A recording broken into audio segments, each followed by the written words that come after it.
আমি না ভালো বন্ধুর সঙ্গেও মিশে দেখেছি, আমি ঠকে গেছি।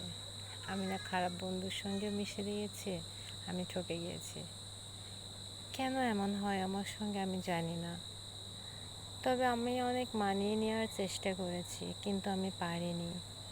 আমি জানি না কেমন হয়, কেন এমন হয় আমার সঙ্গে সব সময়। আমি তো এভাবে চাই না। আমি চাই একটা ভালো বন্ধুর সাথে ভালো সম্পর্ক থাকুক। কিন্তু আমি যাকে ভালো বন্ধু ভাবে চাই সে শুধু আমাকে ব্যবহারই করে প্রয়োজনে।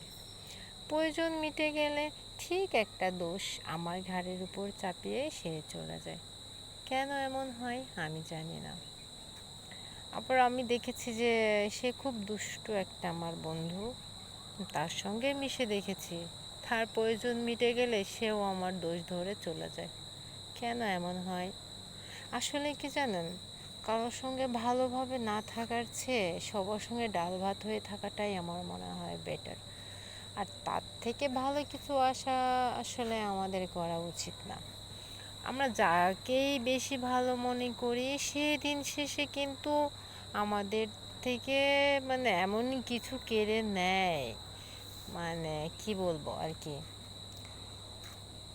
তো সবাই দিন শেষে অনেক ভালো থাকুক। আর এত বেশি কারোর সঙ্গে না মেশাটাই ভালো। বেশি মিশতে গেলেই দেখা যায় সমস্যা সমস্যা সমস্যা। তো আমি যেটা বলছি সেটা ঠিক? অবশ্যই কমেন্টে জানাবেন।